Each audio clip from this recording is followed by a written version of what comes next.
नीता अपने कॉलेज की परीक्षा होने के बाद अपने गांव जाना चाहती थी, लेकिन उसके गांव जाने के लिए केवल एक ही ट्रेन थी और इसीलिए उसने 2 महीने पहले ही अपनी टिकट ले ली थी। लेकिन उसकी टिकट अभी भी वेटिंग पर थी और अगले दिन उसका सफ़र शुरू होने वाला था, जिसके लिए उसने कुछ खाने पीने की चीज़ें ले ली और रास्ते में पढ़ने के लिए एक नॉवेल खरीदा जिसका नाम था ट्रेन का भूत। दरअसल नीता को भूतिया कहानी पढ़ने में बड़ी दिलचस्पी थी और वह अक्सर इसी तरह की बातें किया करती थी, इसलिए ज़्यादातर स्टूडेंट्स नीता से बात करना पसंद नहीं करते थे और नीता को भी अकेले रहना पसंद था, इसलिए किसी के बात करने न करने से उसे कोई खास फर्क नहीं पड़ता था। और फिर दूसरे दिन नीता रेलवे स्टेशन पहुंच जाती है, लेकिन अभी तक उसकी वेटिंग लिस्ट क्लियर नहीं हुई थी, जिस वजह से नीता सीट ना मिलने से परेशान होती है और वो सीट के इंतज़ाम के लिए टीसी की तलाश कर रही होती है। और काफ़ी देर इंतज़ार करने के बाद जब कोई नहीं आता तो नीता किसी भी सीट में बैठ जाती है और अपनी नॉवेल निकाल कर पढ़ने लगती है। और ट्रेन में यात्रियों का आना जाना चलता रहता है, लेकिन नीता भूतिया किताब में पूरी तरह से खो चुकी होती है। और किताब पढ़ते पढ़ते नीता को 2 घंटे गुजर जाते हैं। तभी ट्रेन में टीसी आता है और वह नीता से उसकी टिकट मांगता है और नीता अपनी टिकट दे देती है, लेकिन नीता की टिकट वेटिंग लिस्ट में होती है। और ये देखकर टीसी नीता से कहता है कि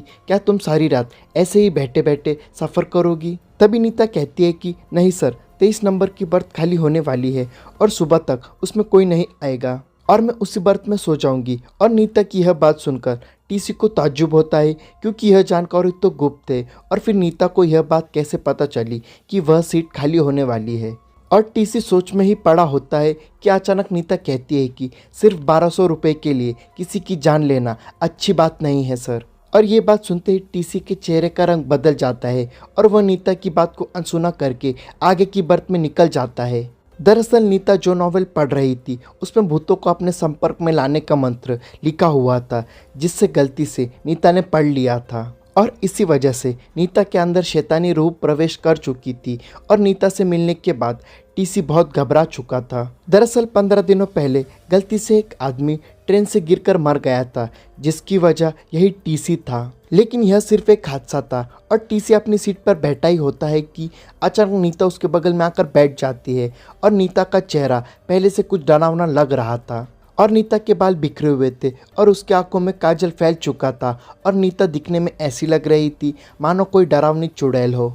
और नीता को ऐसी हालत में देखकर वो टीसी डर के मारे बेहोश हो जाता है और कुछ देर बाद जैसे ही टीसी को होश आता है तो वह खुद को रस्सी के सहारे बाहर लटका हुआ पाता है, जिसके बाद वह चिल्लाने लगता है और उसकी आवाज़ सुनकर रेल के सभी यात्री इकट्ठा हो जाते हैं। लेकिन नीता के डरावने चेहरे की वजह से किसी की हिम्मत उसे बचाने की नहीं होती और यात्रियों के बीच में एक भिक्षु भी यात्रा कर रहे होते हैं और बहुत देर से वो आंखें बंद करके अपने ध्यान में बैठे हुए होते हैं। लेकिन यात्रियों की चीख पुकार सुनकर उनका ध्यान भंग हो जाता है और वह क्रोधित हो जाते हैं। लेकिन जैसे ही उनकी नज़र बाहर लटके हुए टीसी पर पड़ती है तो वह अपनी जगह से खड़े होकर नीता के पास पहुंचते हैं और ऊंचे स्वर में कहते हैं, तुम उसे छोड़ दो, तुम्हारे साथ न्याय होगा। और उनके कई बार बोलने पर भी जब नीता ऐसे ही खड़ी रहती है तो भिक्षु आँख बंद करके खड़े हो जाते हैं और कुछ ही देर में उन्हें पता लगता है कि जब तक नीता के हाथ में